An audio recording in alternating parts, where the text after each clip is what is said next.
نہ کرو بحث ہار جاؤ گی، حسن اتنی بڑی دلیل نہیں۔ زیوکار، کاہل، نکمے،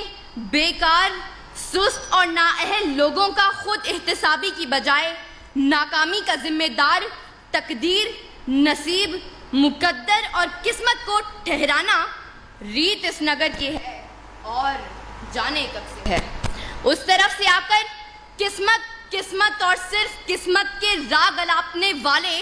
ہاتھ کی لکیروں، ستاروں کی چال اور طوطے کی فال پر سر پھینکنے والے یہاں دلائل پیش کرنے کے بجائے ہمیں قصے اور کہانیاں سنائیں گے، ہندوستانی فلم مقدر کا سکندر چلائیں گے اور ایوان میں بیٹھے باشعور لوگوں کو ماموں بنائیں گے، لیکن میں ان کی کوئی فلم چلنے نہیں دوں گی اور دلائل سے یہ ثابت کروں گی کہ کامیابی قسمت سے نہیں محنت سے ملتی ہے، کیونکہ پھول یوں ہی کھلا نہیں کرتے، بیج کو دفن ہونا پڑتا ہے۔ صدر اعلی وقار، کامیابی اجتماعی ہو یا انفرادی، دنیاوی ہو یا اخروی، اس کا تعلق صرف اور صرف محنت سے ہے۔ انسان چاند پر قدم رکھنے میں کامیاب ہوا تو وجہ قسمت نہیں محنت تھی۔ انسان انسانی جسم کے اعضاء کی پیوند کاری کرنے میں کامیاب ہوا تو وجہ قسمت نہیں محنت تھی۔ انسان لاکھوں من لوہے کو ہواؤں میں اڑانے میں کامیاب ہوا تو وجہ قسمت نہیں محنت تھی، اور 14 اگست 1947 کو جب یہ پاکستان دنیا کے نقشے پر ابھرا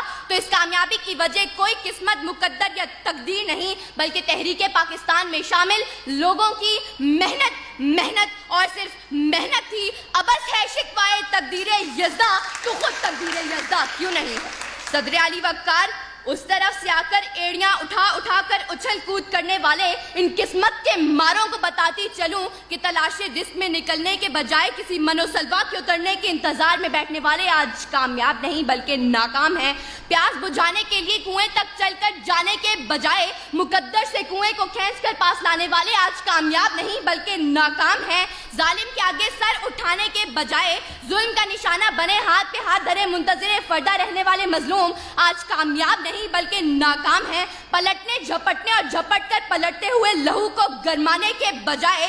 قسمت کے مارے کرگس بن کر بیٹھنے والے آج کامیاب نہیں بلکہ ناکام ہیں۔ سر اٹھے تو صحیح ظلم کے سامنے، تبھی ظالم کا وقت حساب آئے گا اور تبھی غریبوں کے دربار میں ہاتھ جوڑے ہوئے ہر نواب آئے گا، انقلاب آئے گا، انقلاب آئے گا۔ صدر اعلی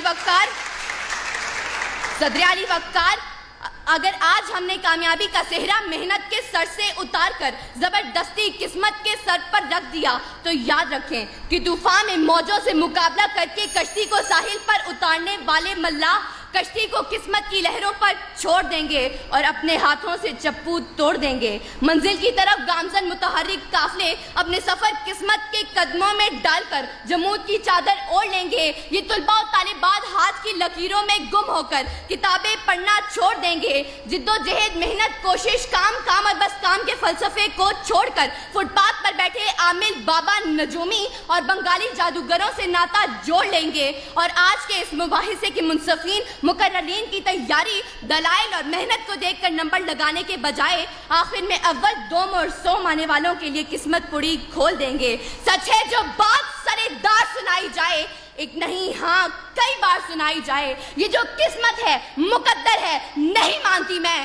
وہ کمائی ہے جو محنت سے کمائی جائے۔ صدر اعلی وقار، اگر میرے ان تمام دلائل کے باوجود اگر اب بھی کوئی قسمت اور صرف قسمت کے راگ الاپتے ہوئے مقدر کے کچے گھڑے پر بیٹھ کر دریا پار اپنے مہیوال سے ملنے کی طلب رکھے تو اس کے لیے اتنا ہی کہتے ہوئے اجازت چاہوں گی کہ بے عمل دل ہو تو جذبات سے کیا ہوتا ہے، دھرتی بنجر ہو تو برسات سے کیا ہوتا ہے عمل لازمی تکمیل تمنا کے لیے، ورنہ رنگین خیالات سے کیا ہوتا ہے۔ شکریہ۔